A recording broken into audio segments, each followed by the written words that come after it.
اعوذ باللہ من الشیطان الرجیم بسم اللہ الرحمن الرحیم صلی اللہ علی النبی الامی و آلہ صلی اللہ علیہ وسلم صلاۃ و سلام علیک یا سیدی یا رسول اللہ۔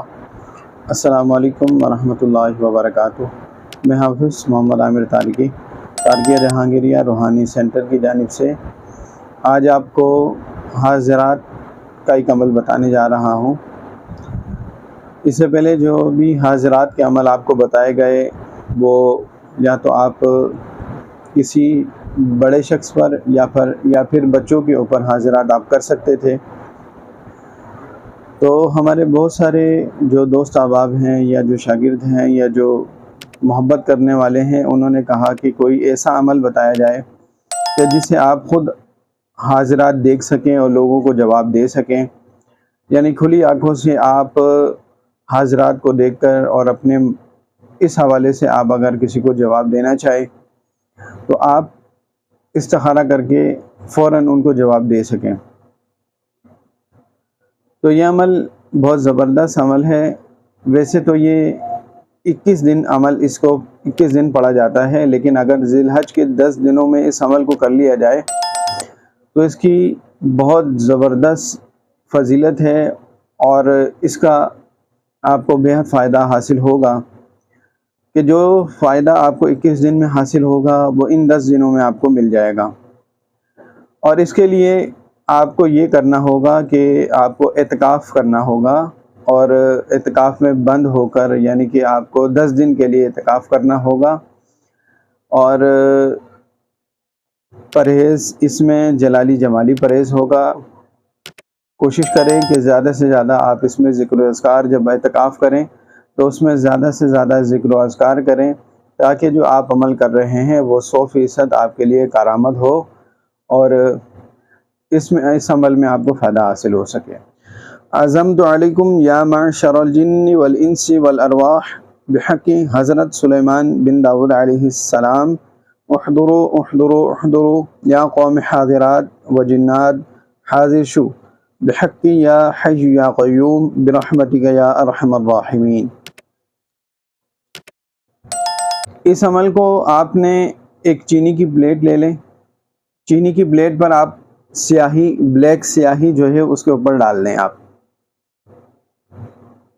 کالی سیاہی آپ اس چینی کی پلیٹ کے اوپر ڈال دیں، پھر اس کے بعد 11 مرتبہ درود شریف اور 101 مرتبہ اس عمل کو پڑھیں، یعنی 11 مرتبہ درود شریف پہلے اور 101 مرتبہ عمل، پھر اس کے بعد 11 مرتبہ درود شریف پڑھنے کے بعد آپ جو سیاہی اس کے اوپر ڈالیں گے صرف ایک دن ڈالنی ہے۔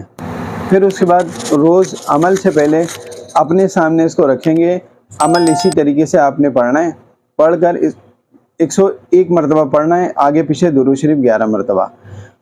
تو جب آپ آخری دن آپ کا ہوگا تو انشاءاللہ اس میں ایک موکل اس میں آئے گا۔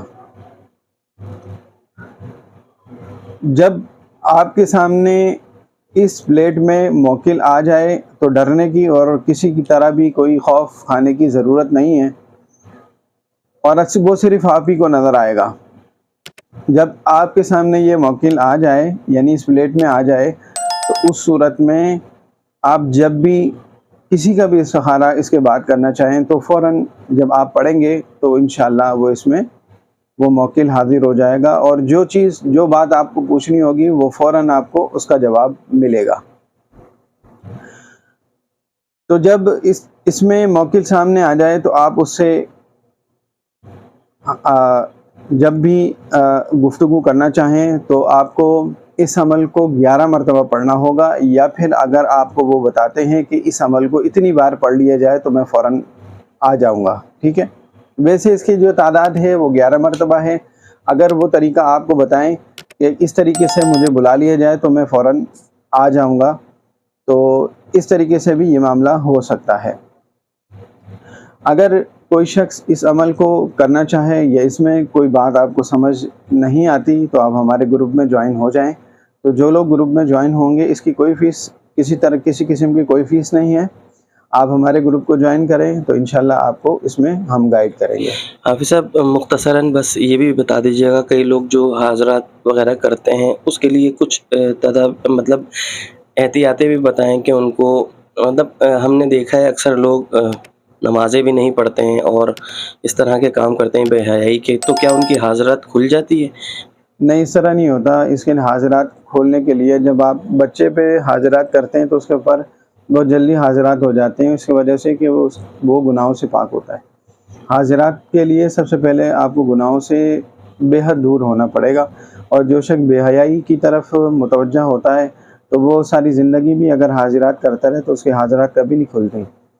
تو روحانیت کا جو معاملہ ہے وہ حیا کی طرف بہت زیادہ ہے. جو جتنی زیادہ حیا رکھے گا اپنے اندر اتنا زیادہ اس کو فائدہ حاصل ہوگا. حیا کا معاملہ یہ ہے کہ صرف دکھاوے کے لیے نہیں کہ میں لوگوں کو دکھانے کے لیے اپنی نظریں نیچے رکھوں، اس کے بعد جو مرضی کرتا رہوں. حیا آپ کو اس طرح رکھنی ہے کہ اگر آپ تنہائی میں بھی موجود ہیں تو آپ کا تصور یہ ہونا چاہیے کہ میرا رب مجھے دیکھ رہا ہے، اور جو میں ذکر و اذکار کر رہا ہوں اپنے رب کے لیے کر رہا ہوں. تو جب میں اپنے اللہ کے لیے کر رہا ہوں تو پھر میری جو تنہائی ہے وہ پاک ہونی چاہیے، اور میرا تصور اللہ کی طرف ہونا چاہیے، کیونکہ میں کر ہی اللہ کے لیے رہا ہوں. تو یہ ساری باتیں، ان باتوں کا خیال جب آپ رکھیں گے تو آپ کو بہت زیادہ فائدہ حاصل ہوگا. اگر ویڈیو اچھی لگے اس کو شیئر کیجیے.